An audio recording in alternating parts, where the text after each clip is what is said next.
Good morning class. Welcome in social science class. Dear students, today in our class we will discuss lesson number 8 from our book Our Environment and chapter number 8 Human Environment Interaction, the Tropical and the Subtropical Region. और tropical region जो है उसके बारे में हम already discuss कर चुके हैं इन आवर प्रीवियस क्लास. सो आज हम जो एग्जाम्पल डिस्कस करेंगे वो है सब ट्रॉपिकल रीजन से और एग्जाम्पल का नेम है life in the Ganga Brahmaputra basin. So let's start. Ganga Brahmaputra basin और उसमें हम डिस्कस करेंगे ट्रिब्यूटरीज, क्लाइमेट, पॉपुलेशन डिस्ट्रीब्यूशन कैसे है गंगा ब्रह्मपुत्र बेसिन के अंदर, कौन सी क्रॉप्स वहाँ पर ग्रो की जाती हैं, वहाँ पर वाइल्ड लाइफ कैसी है और कौन से ऑक्यूपेशंस वहाँ पर एक्वायर किए जाते हैं. सो आज हम उसके बारे में डिस्कस करेंगे. Let's start our lesson. The tributaries of river Ganga and Brahmaputra together form the Ganga Brahmaputra basin in the Indian subcontinent. अपनी प्रीवियस क्लास में हमने डिस्कस किया था कि बेसिन किसको कहते हैं. बेसिन किसी भी रिवर और उसकी ट्रिब्यूटरीज जितना एरिया कवर करती हैं वहाँ पर अपना पानी यूज़ करने के लिए प्रोवाइड करवाती हैं, वो सारा एरिया जो है वो उनका बेसिन कहलाता है. सो गंगा ब्रह्मपुत्र बेसिन जो है वो उसकी मेन रिवर गंगा और ब्रह्मपुत्र हैं, उसके साथ उनकी जो ट्रिब्यूटरीज हैं वो मिलाकर सब बन जाता है गंगा ब्रह्मपुत्र बेसिन. ये इंडियन सब कॉन्टिनेंट में लाया करता है. The basin lies in the sub tropical region that is situated between 10 degree north to 30 degree north latitudes. अब हम यहाँ पर बात करते हैं अर्थ के बारे में. अर्थ में 0 डिग्री पर है हमारा इक्वेटर, ये हमारी इक्वेटर की लाइन है. सो इक्वेटर से ऊपर 10 डिग्री नॉर्थ, ये नॉर्थ डायरेक्शन है, यहाँ पर south direction east and west. So north degree इसलिए हमने यहाँ पर नो एन लिखा हुआ है नॉर्थ के लिए. सो 10 डिग्री नॉर्थ से 30 डिग्री नॉर्थ के मिड में हमारा इंडिया है और इंडिया में ही हमारा गंगा ब्रह्मपुत्र बेसिन लाई करता है. So the tributaries of river Ganga like the Ghaggar, Son, Chambal, Gandak, Kosi and the tributaries of Brahmaputra drain it. अब हम मैप में देख लेते हैं कि गंगा का ओरिजिन कहाँ पर है, वो फ्लो करके कहाँ पर अपना वाटर जो है उसको ड्रेन करती है. So let's see the map here on map here in Uttarakhand region. So यहाँ पर ये जो 2 रिवर्स हैं, सबसे पहले ये वाली जो रिवर है ये भागीरथी रिवर, ये वाली जो रिवर है ये अलकनंदा रिवर. ये दोनों रिवर जो है वो देवप्रयाग में आपस में मिलती हैं और जो मिलके यहाँ पर एक हो जाती हैं तो यहाँ से स्टार्ट होती है हमारी गंगा रिवर. सो गंगा रिवर उत्तराखंड से फ्लो करती हुई उत्तर प्रदेश में आती है और उत्तर प्रदेश से फ्लो करते हुए then Bihar, West Bengal and after that Bangladesh. और बांग्लादेश में यहाँ पर इस पॉइंट पे बांग्लादेश में एंटर करने से पहले यहाँ पर फरक्का नाम की एक जगह पड़ती है, वहाँ पर ये टू रिवर्स में डिवाइड हो जाती है. सो ये एक रिवर कैनाल जो है ये आगे चली जाती है जो मेन रिवर गंगा है हमारी, और दूसरी जो है वो वेस्ट बंगाल में एंटर कर जाती है और यहाँ पर ये जो रिवर बनती है ये हुगली रिवर कहलाती है. सो मेनली ये गंगा उत्तराखंड से UP, then Bihar, then West Bengal और देन बांग्लादेश इस तरीके से एंटर करती है. अब हम बात करते हैं अपनी ब्रह्मपुत्र रिवर की. सो ब्रह्मपुत्र रिवर जो है वो चाइना से स्टार्ट होते हुए अरुणाचल प्रदेश में आती है. यहाँ पर नामचा बरुआ नाम की जगह है, वहाँ से ये एंटर करती है इंडिया में और फिर अरुणाचल प्रदेश और उसके बाद ये आसाम से फ्लो करती हुई आती है और वेस्ट बांग्लादेश में एंटर कर जाती है और उसके बाद ये फिर हमारी जो गंगा रिवर है उसके साथ ये मैच करती है और फिर ये भी अपना पानी इसके साथ ही बे ऑफ बंगाल में ड्रेन करते हैं. यहाँ पर हमारा बे ऑफ बंगाल है. सो गंगा और ब्रह्मपुत्र रिवर जो है अपना पानी, अपना वाटर जो है वो बे ऑफ बंगाल में ड्रॉ करती हैं. सो ये ब्रह्मपुत्र रिवर है, this one is Brahmaputra river और यहाँ पर हमारी गंगा रिवर है. अब हम बात करते हैं इसकी ट्रिब्यूटरीज की. सो यहाँ पर जो मैंने ये बनाई हुई है ये इसकी अलग अलग ट्रिब्यूटरीज रिवर है. इसकी सबसे जो गंगा रिवर है सबसे मेन ट्रिब्यूटरी है रिवर मेन ट्रिब्यूटरी रिवर जो है वो है यमुना रिवर। सो यमुना रिवर जो है पैरेलल जो है फ्लो करते हुए आती है और यहाँ पर आकर मर्ज हो जाती है और आगे इसमें गंगा रिवर में अपना वाटर जो है ड्रेन कर देती हैं। सो इस तरीके से हम कह सकते हैं कि ये जो पूरा रीजन है, यहाँ पर ये पूरा रीजन जो है वो गंगा ब्रह्मपुत्र बेसिन कहलाता है। ये वर्ल्ड के फास्टेस्ट ग्रोइंग जो डेल्टा है हमारा, वो गंगा और ब्रह्मपुत्र रिवर दोनों मिलकर बनाती है इस तरफ सुंदरबन डेल्टा जिसका नेम है। सो चलिए हम अब पढ़ते हैं इसके मेन फीचर्स के बारे में। The plains of the Ganga and the Brahmaputra, the mountains and the foot hills of Himalayas and the Sundarban Delta are the main feature of this basin. So इस बेसिन में अलग अलग तरीके के लैंडफॉर्म्स हमें देखने को मिल रहे हैं। कहीं पर प्लेन आ जा रहे हैं, माउंटेन्स भी हैं, उसके साथ साथ हिमालय रीजन है इतना बड़ा, फिर सुंदरबन डेल्टा है। सो यहाँ पर बहुत अलग अलग फीचर जो हैं इस बेसिन के हैं। और उसके साथ साथ oxbow lakes dot the plain area के अंदर ऑक्सबो लेक, ऐसी लेक जो ओक्स होता है उसके पैर के जैसी जिनकी शेप होती है, काइंड हम कह सकते हैं कि इस तरीके से जो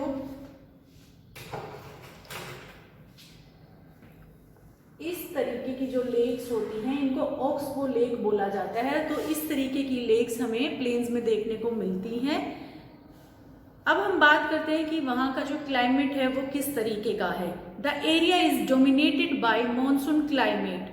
the monsoon brings rains from mid June to mid September. जून से सितंबर के मिड में रेनफॉल होता है और जो कि लाया जाता है बाय द मॉनसून विंड्स। सो यहाँ का जो क्लाइमेट है वो मॉनसून क्लाइमेट कहलाता है। The summers are hot and the winters cool. Summer जो होती है वो काफ़ी गर्म होती हैं, विंटर्स जो होती है वो काफ़ी कूल होती हैं। अभी भी प्यारे बच्चों हम हरियाणा में रेजिडेंस है अपनी, तो हरियाणा जो है वो इसी रीजन में लाए करता है और अब विंटर स्टार्ट हो रही है। तो आप अभी एक पूरा समर आपने देखा कितना गर्म था और अब विंटर्स जो आ रही हैं आप देखोगे कि दिसंबर, जनवरी, फेब कितना कूल रहने वाला है। So the basin area has varied topography का मतलब लैंडफॉर्म्स, जो कि अभी हमने डिस्कस किया कि कभी हिल है, प्लेन है, वैलीज हैं। सो ये अलग अलग टोपोग्राफी जो है इसके मेन फीचर्स हैं। The environment plays a dominant role in the distribution of population. और इसी टोपोग्राफी की वजह से यहाँ पर पॉपुलेशन डिस्ट्रीब्यूशन जो है वो अनइक्वल है। मतलब पॉपुलेशन का मतलब है कि कहीं पे एक जगह बहुत ज़्यादा लोग रहते हैं और कहीं पे बहुत कम ह्यूमन बींग्स का सेटलमेंट्स हैं। और इसके और क्या रीज़न हैं जिसकी वजह से इस तरीके से पॉपुलेशन डिस्ट्रीब्यूशन जो है वो अनइक्वल है। The mountain area with steep slope have inhospitable terrain. Mountain जो है वो काफ़ी स्टीप हैं। सो ऐसे में ह्यूमन बींग्स की सेटलमेंट जो है वो उसके लिए अच्छा इन्वायरमेंट वहाँ पर नहीं बन पाता है, क्योंकि जो हम ह्यूमन बींग्स हैं वो अपना घर कहाँ बनाना पसंद करते हैं, जहाँ पर प्लेन एरिया ज़्यादा हो, जहाँ पर फैसिलिटीज़ ज़्यादा प्रोवाइड हो, ईजिली हम रह सकें। सो माउंटेन एरिया जो है वहाँ पर पॉपुलेशन डिस्ट्रीब्यूशन कम है क्योंकि वहाँ पर फैसिलिटीज़ जो है वो कम है। Therefore, less numbers of people live in the mountain area of the Ganga Brahmaputra basin.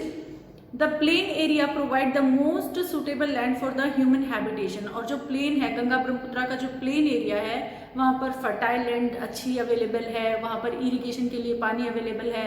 So human being वहाँ पर ज़्यादा अपनी सेटलमेंट्स बनाते हैं। सेटलमेंट का मतलब अपने घर ज़्यादा वहाँ पर बनाना पसंद करते हैं। The soil is fertile. Agriculture is the main occupation of the people where flat land is available to grow crops. और वहाँ पर farming करना भी बहुत easy है। The density of population of the plain is very high.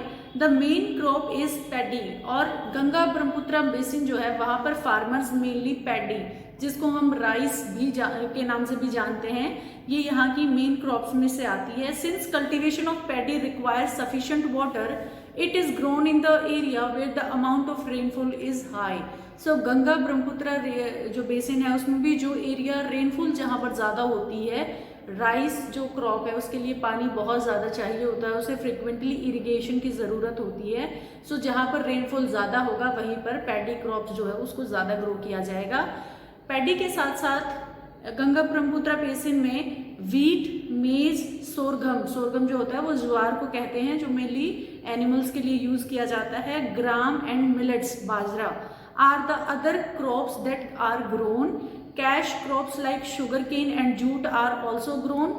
Banana plantation, plantation जो होती है उसका मतलब होता है बहुत बड़े एरिया में एक सिंगल क्रॉप को ग्रो करना. So banana plantation are seen in some area of the plain. In West Bengal and Assam tea is grown in plantation. Silk is produced through the cultivation of silk worm in the part of Bihar and Assam.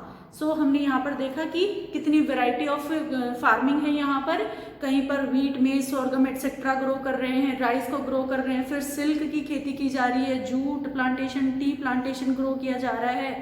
So in the mountain and hills where the slopes are gentle crops are grown in terrace.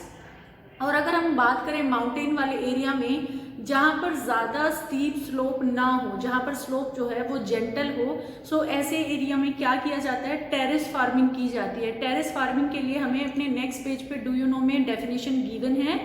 Terrace are built on steep slope to create flat surface on which crops are grown. The slope is removed so that water does not run off rapidly.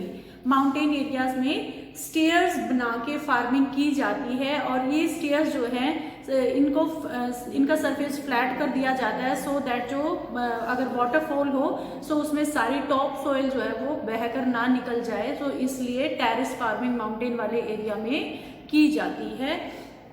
The vegetation cover of the area varies according to the type of landforms.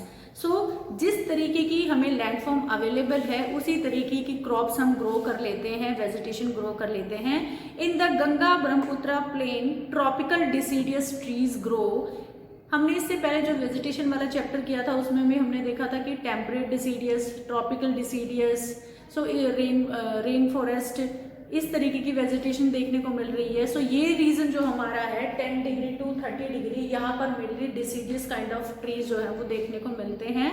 और ये जो deciduous है, deciduous का मतलब जो एक particular season आने पर अपने लीव्स को शेड कर देते हैं. सो यहाँ पर हमें टीक, साल और पीपल एटसेट्रा दिखाई देते हैं. Thick bamboo grows are common in the Brahmaputra plain. Brahmaputra का जो प्लेन है ये वाला जो रीजन है हमारा बिहार कह ले, हम वेस्ट बंगाल हमारा कह ले, तो यहाँ पर जो है वो बैम्बू की खेती बहुत ज़्यादा की जाती है. The delta area is covered with the mangrove forest. Delta region, delta जहाँ पर ओशियन में कोई भी रिवर मर्ज हो रही है उससे पहले या तो फिर वो डेल्टा बनाती है या फिर वो एस्चुरी बनाती है. जब आप थोड़ी सी बड़ी क्लास में हो जाओगे, इनको डिटेल में पढ़ोगे, सो मैं यहाँ पर बता देती हूँ कि जैसे ही गंगा और ब्रह्मपुत्रा रिवर जो है अपने साथ साथ बहुत सारी सिल्ट, मिट्टी, सोयल लेकर आती हैं और रिवर जब अपने ओशियन में पानी को ड्रेन करती है उससे पहले इस वाले पूरे रीजन में, यहाँ पर इस पूरे रीजन में मिट्टी को छोड़ती है समुद्र में जाने से पहले.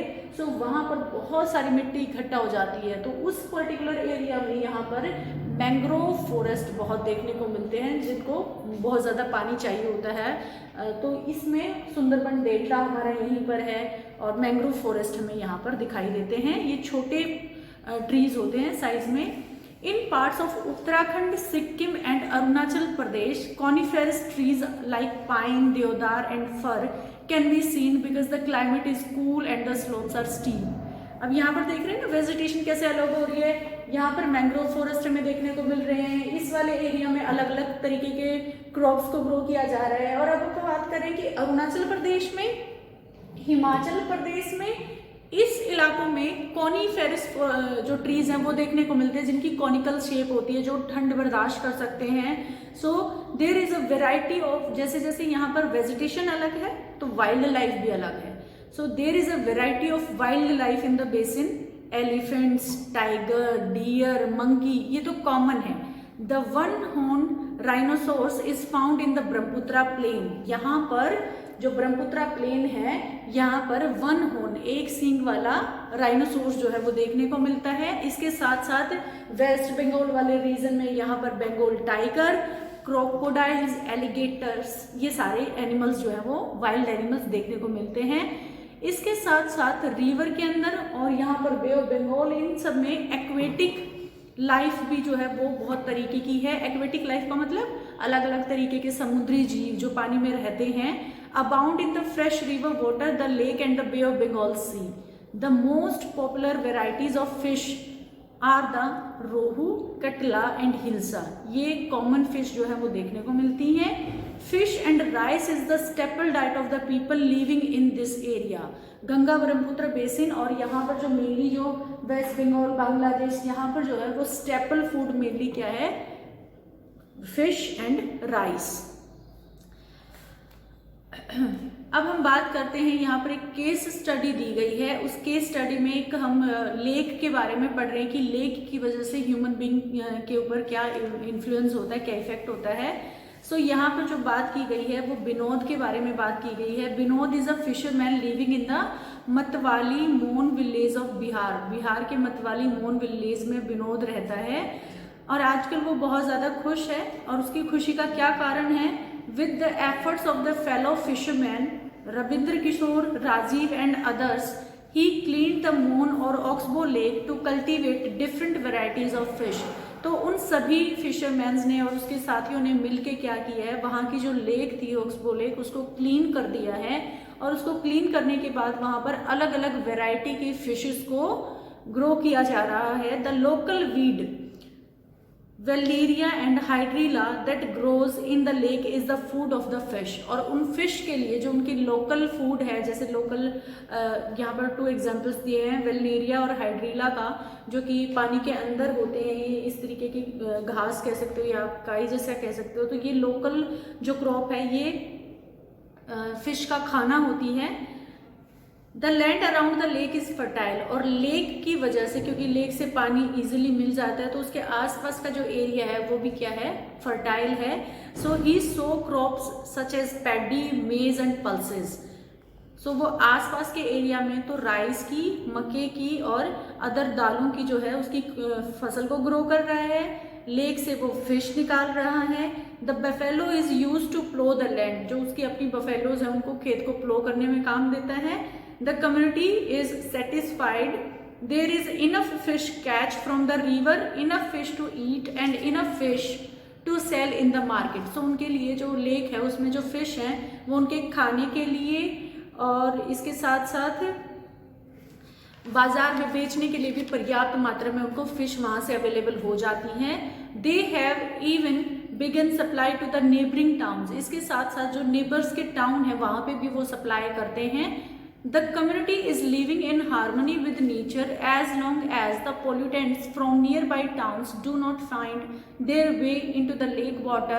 The fish cultivation will not face any threat. So वो आराम से अपना गुजारा कर रहे हैं. काफ़ी अच्छी उनको अपॉर्चुनिटी मिल रही है लेक की वजह से. और उसके साथ साथ वो नियर बाई टाउन्स में भी अपनी सप्लाई कर रहे हैं. तो कुल मिला के वो नेचर के साथ प्यार से, हारमोनी से रह रहे हैं. और ये पानी उनको तब तक यूज़फुल रहेगा तब जब तक कि ह्यूमन बीइंग की वजह से वो गंदा ना हो जाए, या फिर जो आसपास की इंडस्ट्रीज़ हैं उनका जो वेस्ट है उस पानी में आके नहीं मिलेगा. तब तक ये फिश कल्टीवेशन जो है उनके लिए फ्रूटफुल रहेगी, उनके लिए कोई थ्रेट नहीं बनेगी. सो अब हम यहाँ पे बात कर लेते हैं. इसके साथ साथ ही एक डू यू नो दिया गया है. डू यू नो में बताया गया है कि जो गंगा रिवर है, गंगा और ब्रह्मपुत्रा रिवर, इसमें एक डॉल्फिन वैरायटी की एक फिश मिलती है जिसको सूसू जिसका नाम है, और इसका जो दूसरा नाम है वो है ब्लाइंड फिश. सो ये जो सूसू या फिर हम कह सकते हैं ब्लाइंड डॉल्फिन जो है, इसकी अगर पानी में प्रेजेंस है तो इसका मतलब है कि वो पानी साफ है. The presence of susu is an indication of the health of the river. The untreated industrial and urban waste with high amount of chemical are killing this species. अगर पानी में केमिकल ज़्यादा होंगे, पानी पोल्यूट ज़्यादा होगा, तो ये जो ब्लाइंड डॉल्फिन है ये डेड हो जाएगी, ये मर जाएगी. और अगर ये दिखाई दे रही है पानी के अंदर तो इसका मतलब है कि वहाँ का पानी साफ है. सो ये इसका इंडिकेशन है. The Ganga Brahmaputra plain has several big towns and cities. ये जो गंगा रिवर है और ये ब्रह्मपुत्रा रिवर है, इसके किनारों के आसपास काफ़ी सिटीज़ और टाउन लाया करते हैं. द सिटीज़ ऑफ इलाहाबाद, कुछ पॉपुलर सिटीज़ के नाम हैं Allahabad, Kanpur, Varanasi, Lucknow, Patna and Kolkata. All with the population of more than 10 lakh are located along the river Ganga. और इनकी जनसंख्या जो है वो 10 मिलियन से भी, 10 लाख से भी ज़्यादा है. The waste water from these towns and industries is discharged into the river. This leads to the pollution of the river. और इन सभी शहरों का जो वेस्ट है वो इस रिवर में ड्रॉप कर दिया जाता है, जिसकी वजह से ये पानी जो है वो पोल्यूट हो जाता है, गंदा हो जाता है. All the 4 ways of transport are well developed in the Ganga Brahmaputra basin. इसके साथ साथ देखिए हमने यहाँ पर देख लिया कि एग्रीकल्चर में तो ये बहुत ज़्यादा हेल्प करते ही करते हैं. इसके साथ साथ ट्रांसपोर्ट की यहाँ पर जो फैसिलिटी है वो चारों तरीके का जो ट्रांसपोर्ट होता है, रोडवेज, रेलवेज, वाटरवेज और एयरवेज, वो सभी चारों यहाँ पर अच्छे से वेल डेवलप्ड है इस बेसिन के अंदर.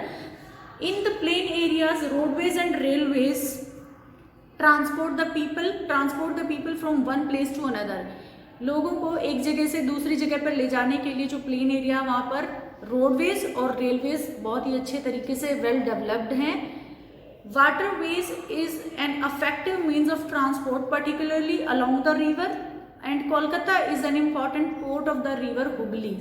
और गंगा रिवर के उसमें नेविगेशन जो है वो बहुत अच्छे से यहाँ पर वाटरवेज वाला जो ट्रांसपोर्ट है वो अच्छे से यहाँ पर वेल डेवलप्ड है. इसके साथ साथ जो ये हुगली रिवर है ये बहुत बड़ा पोर्ट है. Kolkata is an important port of the river Hooghly. The plain areas also has a large number of airports. और बहुत सारे एयरपोर्ट्स भी हमें देखने को यहाँ पर मिल जाते हैं. यहाँ पर टूरिज्म भी जो है वो बहुत ज़्यादा इम्पॉर्टेंट एक्टिविटी है इस बेसिन की. Taj Mahal on the bank of the river Yamuna, Allahabad on the confluence of the river Ganga and Yamuna. Sangam, confluence मतलब संगम, गंगा का और यमुना का जो कन्फ्लुएंस है वो यहाँ पर टूरिज्म के लिए बहुत ही ज़्यादा पॉपुलर है. इसके साथ साथ Buddhist stupas in Uttar Pradesh and Bihar, Lucknow with its Imambara, Assam with Kaziranga and Manas with wild life sanctuaries and Arunachal Pradesh with the distinct tribal culture are some of the places worth a visit. यहाँ पे बताया गया है कि बिहार के अंदर स्तूपास देखने को मिलते हैं बुद्धिस्ट लोगों के. इसके साथ साथ लखनऊ वगैरह में इमामबाड़ा जो है नवाबों के वो देखने को मिलते हैं. अरुणाचल प्रदेश और आसाम में यहाँ पर काजीरंगा और मानस जो वाइल्ड लाइफ है हमारी सेंचुरीज वो देखने को मिलती हैं. सो बहुत सारे टूरिस्ट प्लेस भी गंगा और ब्रह्मपुत्रा रिवर के आसपास लाई करते हैं. सो प्यारे बच्चों, हमने क्या देखा, गंगा ब्रह्मपुत्रा रिवर का लाई कहाँ पर है, 10 degree north to 30 degree north. उसके साथ साथ हमने देखा कि ये सपोर्ट करती है बहुत सारे वेराइटी ऑफ एग्रीकल्चरल क्रॉप्स को. इसके साथ साथ यहाँ पर ट्रांसपोर्ट भी बहुत वेल डेवलप्ड है, प्लस टूरिज़्म यहाँ पर अच्छे तरीके से वेल डेवलप्ड है. लोग यहाँ पर घूमने आते हैं. जो लेक्स होती हैं वो फिशरमैन उनको बहुत सपोर्ट करती हैं, एग्रीकल्चर के लिए पानी अवेलेबल कराती हैं. सो प्यारे बच्चों, सेम पेज पर एक डू यू नो भी है. To accelerate the efforts to achieve universal sanitation coverage and to put force on sanitation, the Prime Minister of India launched a mission, स्वच्छ भारत मिशन, on 2 अक्टूबर 2014. भारत के प्रधानमंत्री ने एक मिशन स्टार्ट किया था, लॉन्च किया था गांधी जयंती पर 2 अक्टूबर 2014 पर, जिसमें बताया गया है कि हमें अपने आसपास सफाई का बहुत ध्यान रखना है, अपने शहर को साफ रखना है, अपने गाँव को साफ रखना है, भारत को साफ रखना है, हाइजीन रखना है. सो प्यारे बच्चों, इस चैप्टर में हमने रीड किया गंगा ब्रह्मपुत्र बेसिन के बारे में, कैसे वहाँ पर जो है गंगा ब्रह्मपुत्र और उसकी जो ट्रिब्यूटरीज हैं वो मिलकर पूरा बेसिन बनाती हैं. वहाँ पर डिफरेंट एग्रीकल्चर क्रॉप्स ग्रो की जाती हैं. वहाँ का क्लाइमेट जो है वो मॉनसून क्लाइमेट है, जिसमें कुछ टाइम पीरियड के मिड में रेनफॉल होती है. उसके बाद हमने देखा कि वहाँ पर लेक्स जो है वो लोगों को उनकी लाइवलीहुड अर्न करने में हेल्प करती हैं. ऑक्सबो लेक वहाँ का मेन फीचर है. उसके साथ हमने देखा कि वहाँ पर वेजिटेशन भी अलग अलग तरीके की, और उसके साथ साथ डिफरेंट वाइल्ड लाइफ एनिमल जो है वो भी अलग अलग हमें दिखाई देते हैं. उसके साथ हमने देखा कि रोडवेज, उसके साथ हमने देखा कि जो ट्रांसपोर्ट के वेज है वो भी वेल डेवलप्ड है गंगा ब्रह्मपुत्र बेसिन के अंदर. और जो मेजर सिटीज़ हैं along the Ganga and Brahmaputra river उनका भी हमने फोकस किया. सो प्यारे बच्चों, ये लेसन हमारा यहीं पर ख़त्म होता है. अगली क्लास में हम मिलेंगे अपने एक नए लेसन के साथ. पढ़ते रहिए, खुश रहिए, हेल्दी खाना खाइए, बहुत ज़रूरी है। आप ग्रोइंग फेज में हैं तो हेल्दी खाना खाइए। Take care of your health and mind. Thank you, bye bye.